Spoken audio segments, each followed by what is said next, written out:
बिस्मिल्लाहिर्रहमानिर्रहीम। अस्सलाम वालेकुम। आपको बताते चलें कि एक तो ज़बरदस्त एक माहौल शुरू होने वाला है दुबई में, और दूसरा ये कि आपको सऊदी अरब के बारे में वीज़े की अपडेट देंगे, ज़बरदस्त सामने आई है। मैंने कहा आपके साथ शेयर करता हूँ। सबसे पहले आपको ये कहूँगा कि दुबई में फ़ेस्टिवल शुरू होने जा रहा है, और उस फेस्टिवल में जो है 62 कंट्रीज़ जो है इसमें हिस्सा लेंगी।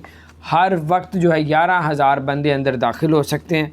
और आपको ये भी बताते चलें कि इस फेस्टिवल में सिर्फ वही लोग एंटर हो सकते हैं जिन्होंने कोरोना की वैक्सीन लगवाई हुई है, और जिन्होंने नहीं लगवाई तो वो एंटर नहीं हो सकता। और बड़ा फेस्टिवल दुबई के अंदर शुरू होने जा रहा है। और उसके अलावा बड़ी अपडेट ये भी है कि सऊदी अरब का बहुत से लोगों ने बेचारों ने वीज़ा लगवाया था सऊदी अरब का, और फिर फ़्लाइटें बंद होगी, उनके वीज़े एक्सपायर हो गए। अब उनका क्या बनेगा?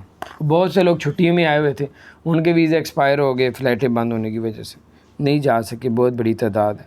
अब उनके साथ क्या होगा वो पूछा गया सऊदी अरब एम्बेसी से। उन्होंने कहा कि किसी का वीज़ा एक्सटेंशन हो सकता है, यानी कि वीज़ा उनका जो एक्सपायर हुआ है वो कोशिश करेंगे तो किसी ट्रैवल एजेंसी जो उनसे आप थोड़े से पैसे दे के पाकिस्तानी 10-15 हज़ार रुपया, तो आपका वीज़ा एक्सटेंड हो जाएगा। पाकिस्तान में जितनी ट्रैवल एजेंसी हैं, जो बड़ी ट्रैवल एजेंसी हैं, उनसे बात करें। आपका वीज़ा एक्सपायर हो गया तो वो आपका वीज़ा वापस रिन्यू करवा सकते हैं, एक्सटेंशन करवा सकते हैं। तो बहरहाल ये बहुत ज़बरदस्त अपडेट थी। आपको पहली अपडेट में बताया कि दुबई में फ़ेस्टिवल शुरू हो रहा है, उसमें यह है कि आप लोग कोरोना की वैक्सीन लगवाएंगे तो उस फेस्टिवल में दाखिल होंगे।